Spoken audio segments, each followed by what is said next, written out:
Now that I think about it, I don't really think I've ever been a fan of the word motivation. And now that we're speaking about word and definition, I would also like to touch upon this thing that is, I don't really believe in going by the definitions of anything that society has already created for us. So, it could be success, love, health, relationships, joy, cheating, anger, the full spectrum of emotions and the beautiful life experiences that we as human beings have the honor of going through. I think we get too much caught up in the way everything else is just displayed. So let's say if there's a couple who is in a relationship, and the girl is just going through social media and see she is going to just have a look that someone else has proposed, and there is a $1 billion engagement ring on her finger, and this is what love is supposed to be like, this is how you're supposed to get married and propose to your partner or something. And it's like, if that does not happen, then it's like, okay, my love is not the right way, and that love is correct, because I am supposed to have a $1 billion ring, and now that I don't have it, it just means that I don't have it, because that's how it is supposed to be. But you always have to realize that is their definition of love, that is their life. May God bless them with a lot of more abundance and health and wealth, but that's not you, that's them. And you cannot compare your grass to someone else's grass, or your Mercedes to someone else's Rolls Royce, something on that front. Okay, I don't really understand cars. So just yet, just not comparing and just having a definition of your own. Speaking about the word motivation, I believe and I love this beautiful quote that says, motivation is like bathing, it warms out, and that is why we recommend you do it every single day. So I see this a lot with my patients and my clients and my consultations, where I speak to someone and they're very lethargic when they say, yeah, hello, it's Ankita here, and we speak and the conversation goes on. And in say about 60 minutes, they will feel amazing. They will feel amazing about their health.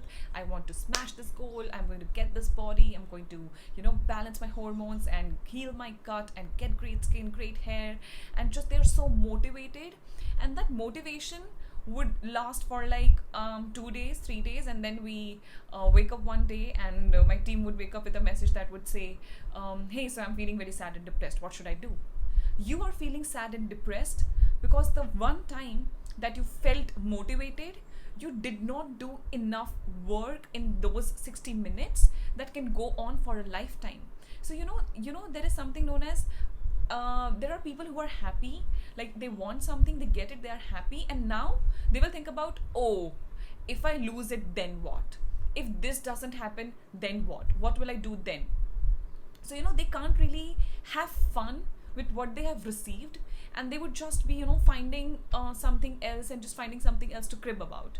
That is that person's problem, and they need to learn how to deal with it. So when I speak to you on call and I motivate you and you feel great, or you watch this video, and hopefully I wish that you feel amazing and you feel motivated to get something and become something, and you develop these beautiful desires.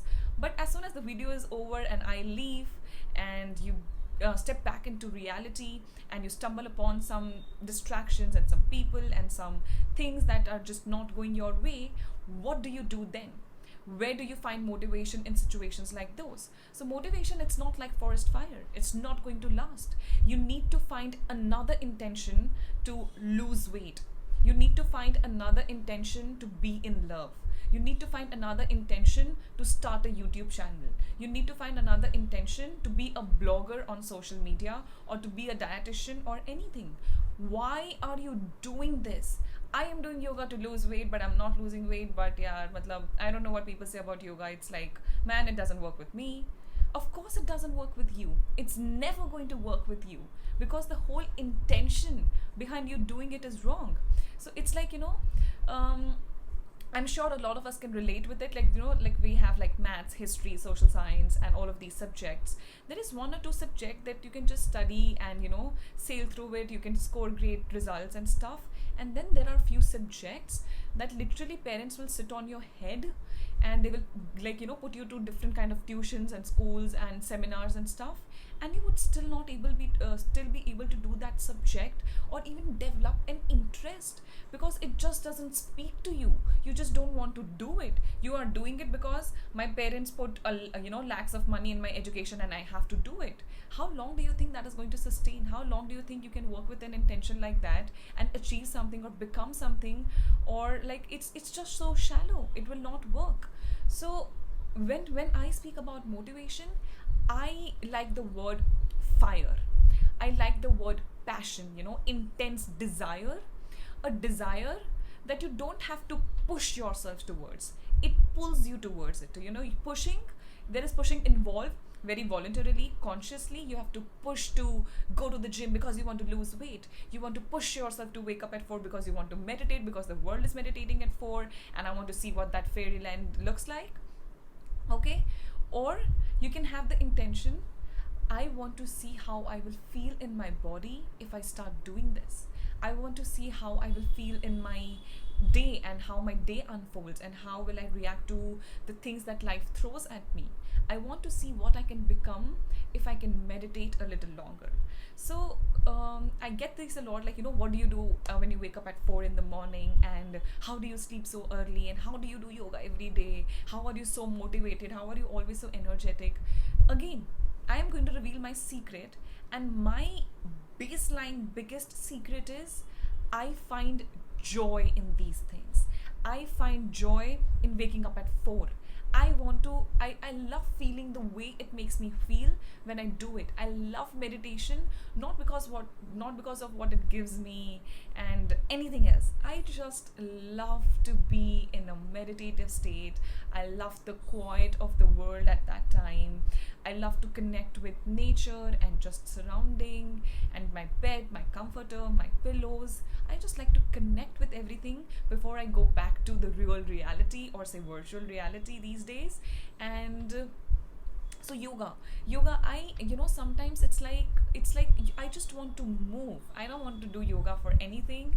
I just love the way it makes my muscles feel, and I just love the elasticity and flexibility it gives me, and I just love to do those stretches. That is how I can show up on my mat every day. I don't have to push myself to be on the mat. My mat calls me towards it, and that is how I surrender and follow, and that is how I don't need a motivation to motivate me to wake up and do yoga. I'll do it because it calls me. Okay, it feeds me, it feeds my soul. Speaking about eating healthy food, how can I eat healthy food? Do I not have cravings to eat? I don't have cravings to eat anything because it doesn't call me. My salad calls me, my soup calls me, my fresh fruits and vegetables call me, my supplements call me. I keep them in category of food for anyone who's not aware. So, I don't have to put in effort. And this is something that I follow. If I have to put in effort, you will not see me around that. If I have to put in effort, as in, like this, me sitting here and filming a video, even this is not an effort. I love doing this for you.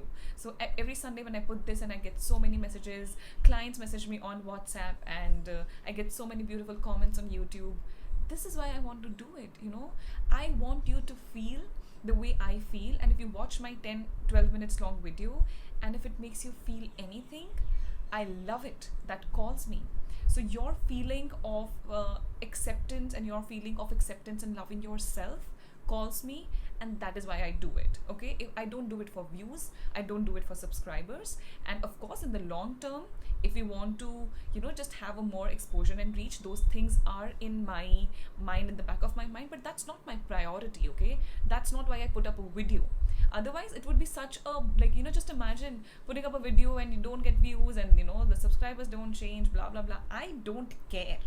I love to sit here, I love to film, I love to talk about it. And given the kind of world we live in, where there is so much of myth and false things when it comes to nutrition, I want to put my own feet here, and I just want to tell you what I have learned and what has changed my life and what has made me the woman that I am today, sitting in front of you. And it only gets better from here. So this is not like, I was motivated, I studied nutrition, and end of story. No, I am going to do it every single day. because I love it. It calls me, it feeds me, it fills me, it inspires me, it drives me. I want to do it. It makes me feel happy. That is why I want to do it. With love, with relationships, there are so many people who would, I being one of them, just put up with a partner because you have dated for such a long period of time, and you have to be together, it's meant to be together, and we are going to be together for forever. It doesn't work. If you have to put in excessive amount of effort, the same energy that you could put into yourself, and if even after putting that amount of energy you don't get anything out of it, you don't even get mental stability, you need to rethink your life. You need to rethink your job, you need to rethink your relationships. You need to sit down today and see what it is that you are just doing to fill a few voids, and it's not really so I would say, don't do strength training if that does not inspires you or calls you. But then there is a very thin line between, you have to be on this path to become something or achieve something, and you have to ease your body into it. So don't say I'm going to eat 3 healthy meals from tomorrow. Say I'm going to eat one healthy snack, and I'm going to see how that makes me feel. So that one healthy snack connection is now going to take you to another healthy snack, then another healthy meal. Then you slowly start to see a difference in your body. You slowly start to see a difference between the vitality and clarity that comes from the mind body spirit connection. And that is when you would know, okay, so this is what Ankita always speaks about. This is how you can eat such healthy food, because of the way it makes you feel. The way it makes you look, the kind of skin it gives you. Of course it's there, of course it's important. I love it, everyone loves it, no shame in admitting that. But that's not why we do it. So you do it, you get great skin, you go back to your poor lifestyle, and the skin goes away. And how long are you going to be in this vicious circle? You have done that when it comes to weight, when it comes to relationship, when it comes to career. You want to be a CS, you want to do MBA, you want to be a doctor, you want to be an engineer, you want to be a YouTuber, you want to be a vlogger. It's never ending. How long do you think you're going to be? Because the motivation goes away. One day you want to be a CS, the motivation goes away. You leave it, then you find something else, the motivation goes away. You find something else, the motivation goes away. And it's a vicious cycle, and it will keep on showing up until you change how you do things. Until you find this balance between, I am not going to push myself. I'm going to let that pull towards me. So my nutrition pulls me, my food pulls me, my workout pulls me, my YouTube pulls me, my IG pulls me. So I know what I am doing, and just knowing that is enough for you to show up to your practice every single day without motivation. So that's my take on it. That's my teeny tiny just my perspective, so as to how I look at life. I have seen a lot of tremendous changes in just myself as a human being in the past few months, and I just like to share the turning points of my life that made me who I am today. And if you wish to have the same kind of clarity and peace, maybe you could give this one path a go, and maybe that will work for you. Like I said, even I am the part of the society that I'm asking you to not believe in and not go by their definition. So this is my definition of motivation, okay? This is my definition of push and pull and desires and dreams. This is what works for me. This is what makes sense to me. If you don't agree with it, great. Find a definition that works for you, and make sure you work beautifully around it. Have a great Sunday. I'll see you soon.